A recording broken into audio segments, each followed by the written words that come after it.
Praise the Lord. എൻ്റെ പ്രിയരെല്ലാം സുഖമായിരിക്കുന്നല്ലോ. കർത്താവ് നിങ്ങളെ അനുഗ്രഹിക്കട്ടെ, സമാധാനത്തോടെ കാക്കുമാറാകട്ടെ. ഫിലിപ്പിയ ലേഖനം 1-ാം അധ്യായം അതിൻ്റെ 12-ാം വചനത്തിൽ പ്രകാരം എഴുതിയിരിക്കുന്നു: സഹോദരന്മാരെ, എനിക്ക് ഭവിച്ചതൊക്കെയും സുവിശേഷ വേലയുടെ അഭിവൃദ്ധിക്കായി എന്ന് നിങ്ങൾ അറിവാൻ ഞാൻ ഇച്ഛിക്കുന്നു. അപ്പോസ്തലനായ പൗലോസിന്റെ വാക്കുകളാത്. സുവിശേഷ വേലയിൽ, തൻ്റെ ശുശ്രൂഷ ജീവിതത്തിൽ താൻ ഒട്ടനവധി അനുഭവങ്ങളിലൂടെ കടന്നുപോയി. അനുഭവങ്ങളെല്ലാം തൻ്റെ വലിയ അസറ്റായിരുന്നു. ഞാൻ വിശ്വസിക്കുന്നു ഇന്ന് കർത്താവിൻ്റെ വേല ചെയ്യുന്ന അഭിഷിക്തർക്ക്, ദൈവദാസന്മാർക്ക്, ദൈവദാസിമാർക്ക് മാതൃകയാക്കാൻ, പിൻപറ്റാൻ പറ്റുന്ന വലിയ മാതൃകകളാ, അനുഭവത്തിന്റെ സമ്പത്ത നമുക്ക് ലേഖനങ്ങളിൽ വായിക്കുവാൻ സാധിക്കുന്നത്.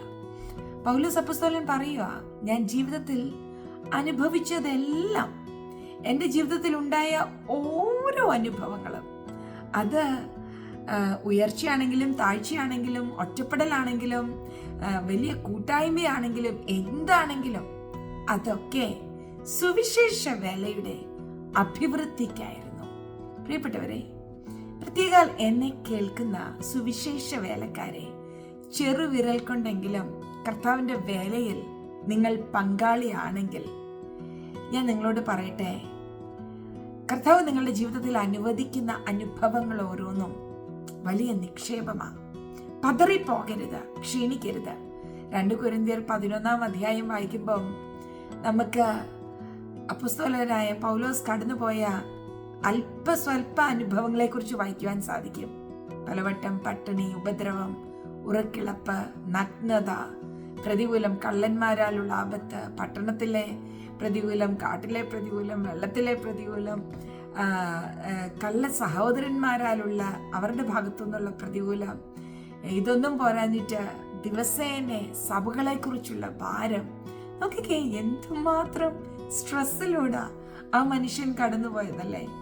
ഞാൻ ഒരു സുവിശേഷ വേലക്കാരിയാ. എൻ്റെ ജീവിതം പൂർണ്ണമായും കർത്താവിൻ്റെ വേലയ്ക്കായി സമർപ്പിച്ചൊരു വ്യക്തിയാ. അങ്ങനെ സമർപ്പിക്കാൻ കാരണമുണ്ട്. കർത്താവായ യേശു എൻ്റെ മുറിയിൽ വന്ന് എന്നോട് നേരിട്ട് പറഞ്ഞു കർത്താവിൻ്റെ വേല ചെയ്യണമെന്ന്. അങ്ങനെ തൻ്റെ സ്വരം കേട്ടിറങ്ങിയവളാ. എൻ്റെ ജീവിതത്തിൽ സുവിശേഷ വേലയുമായി ബന്ധപ്പെട്ട് ഒട്ടനവധി പ്രതികൂലത്തിലൂടെ കടന്നുപോയിട്ടുണ്ട്. നിലനിൽപ്പില്ല, ഇനിയും എങ്ങനെ മുന്നോട്ട് പോകും എന്നൊക്കെ ചിന്തിച്ച നിമിഷങ്ങൾ ഉണ്ടായിട്ടുണ്ട്. പലപ്പോഴും ജീവഹാനി സംഭവിക്കുമോ എന്ന് കരുതിയ പ്രതികൂലങ്ങൾ നേർക്കുനേർ വന്നിട്ടുണ്ട്. അവിടെയൊക്കെ പെട്ടെന്നൊന്ന് പതറുന്ന പോലെ തോന്നിയാലും ഇന്ന് തിരിഞ്ഞു നോക്കുമ്പോൾ അതൊക്കെ എൻ്റെ അനുഭവ സമ്പത്താ. കർത്താവ് എനിക്ക് തന്ന വലിയൊരു അസറ്റാ എൻ്റെ ജീവിതത്തിലെ ഓരോ അനുഭവങ്ങളും. ആ ഓരോ അനുഭവവും സുവിശേഷ വേലയുടെ അഭിവൃദ്ധിക്ക് കാരണമായി. ഇന്നും ഞങ്ങൾ കുടുംബമായി കർത്താവിൻ്റെ വേല ചെയ്യുന്നു. ഞാനും എൻ്റെ ഹസ്ബൻഡും 3 മക്കളും സന്തോഷത്തോടെ, പൂർണ്ണ ഹൃദയത്തോടെ കർത്താവിനെ സ്നേഹിക്കുന്നു, സേവിക്കുന്നു. എൻ്റെ പ്രിയപ്പെട്ടവരെ, ജീവിതത്തിൽ പ്രതികൂലം വരുമ്പോൾ, ചോദ്യം ചെയ്യപ്പെടുന്ന അനുഭവങ്ങൾ ഒക്കെ വരുമ്പോൾ, ഒറ്റപ്പെടുന്ന അനുഭവങ്ങൾ, കൂടെ നിന്ന് പ്രാർത്ഥിക്കാൻ ആരും ഇല്ലയോ എന്നൊക്കെ തോന്നുന്ന നിമിഷങ്ങൾ, എങ്ങനെ മുന്നോട്ട് പോകും, ഈ പ്രതികൂലത്തെ അതിജീവിക്കും എന്നൊക്കെ കരുതുന്ന നിമിഷങ്ങൾ ജീവിതത്തിൽ വരുമ്പോൾ പരിശുദ്ധാത്മാവിൽ ആശ്രയിച്ച് ഞാൻ പറയട്ടെ, പൗലോസ് അപ്പോസ്തലൻ പറഞ്ഞതുപോലെ ജീവിതത്തിൽ നാം സഹിക്കുന്നതെല്ലാം സുവിശേഷ വേലയുടെ അഭിവൃദ്ധിക്കാണ്, സുവിശേഷ വേലയുടെ എക്സ്പാൻഷൻ, ദൈവരാജ്യം വളരുവാൻ അത് കാരണമാകും. കാരാഗൃഹത്തിൽ കിടന്നുകൊണ്ട് അപ്പോസ്തലനായ പൗലോസ് ലേഖനങ്ങൾ എഴുതിയിട്ടുണ്ട്. പ്രതികൂലത്തിനകത്തിരുന്നു കൊണ്ട് താൻ ലേഖനം എഴുതി സഭകളെ താൻ ആശ്വസിപ്പിച്ചു, ധൈര്യപ്പെടുത്തി. എന്നെ കേൾക്കുന്ന എൻ്റെ പ്രിയപ്പെട്ടവരെ, നാം കർത്താവിൻ്റെ വേലയിലായിരിക്കുമ്പോൾ, യേശുവിനെ സ്നേഹിക്കാനായി ഇറങ്ങി തിരിച്ചിരിക്കുന്ന നമ്മളുടെ ജീവിതത്തിൽ പ്രതിസന്ധികൾ, പ്രതികൂലങ്ങൾ, ചോദ്യം ചെയ്യപ്പെടുന്ന അനുഭവങ്ങൾ, മനസ്സിലാക്കുവാൻ ആരുമില്ലാത്ത നിമിഷങ്ങൾ ഒക്കെ ഉണ്ടാകുമ്പോൾ, സാമ്പത്തികമായ ബുദ്ധിമുട്ടുകൾ, ശാരീരികമായ ക്ലേശങ്ങൾ, അടയ്ക്കപ്പെട്ട അനുഭവങ്ങൾ ഒക്കെ ജീവിതത്തിൽ ഉണ്ടാകുമ്പോൾ അവിടെ ഒന്നും പതറിപ്പോകരുത്, ക്ഷീണിക്കരുത്, ധൈര്യമായിട്ട് നിൽക്കണം. ഇപ്പോൾ ഉള്ള ഓരോ അനുഭവം ഉണ്ടല്ലോ, ഈ ദിവസങ്ങളിൽ കടന്നു പോകുന്ന അനുഭവം, ഇതൊക്കെ വിലയേറിയ സ്വത്താ, സമ്പത്താ. ഇതൊക്കെ ഭയങ്കര നിക്ഷേപമാ. കർത്താവ് നൽകുന്ന ഓരോ അനുഭവവും സുവിശേഷ വേലയുടെ, ദൈവരാജ്യം ഈ ഭൂമിയിൽ വളരേണ്ടതിന് കർത്താവ് ഈ അനുഭവങ്ങളെല്ലാം ഉപയോഗിക്കും, കാരണമായി തീരും. എൻ്റെ പ്രിയപ്പെട്ടവരെല്ലാം കർത്താവ് ബലപ്പെടുത്തട്ടെ. പ്രത്യേക സുവിശേഷ വേലക്കാരെ, നിങ്ങളുടെ ഹൃദയം ഉറച്ചിരിക്കട്ടെ. നിങ്ങൾ ധൈര്യത്തോടെ ആയിരിക്കുക. കർത്താവാണ് നിങ്ങളെ വിളിച്ചത്, മനുഷ്യരല്ല. കർത്താവിന്റെ പൊന്നുമുഖത്തേക്ക് നോക്കി മുന്നോട്ട് പോ. അവിടുത്തെ വരവ് ഏറ്റവും ആസന്നമായി.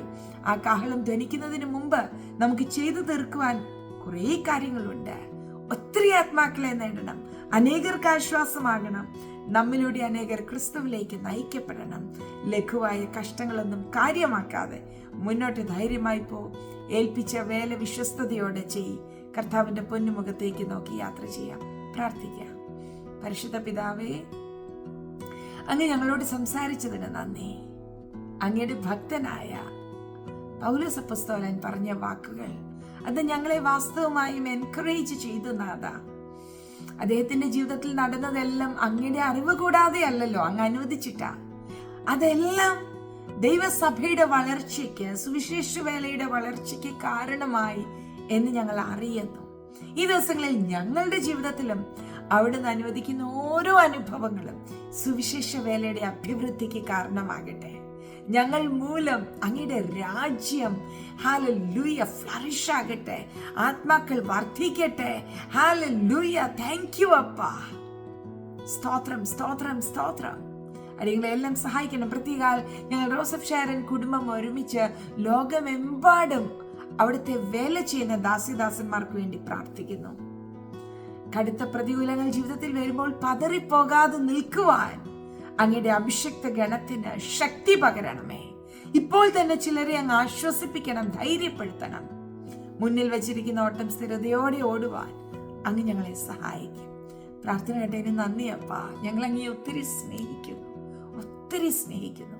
മഹത്വം അങ്ങേക്ക് യേശുവിൻ നാമത്തിൽ തന്നെ. ആമേൻ. Bless you.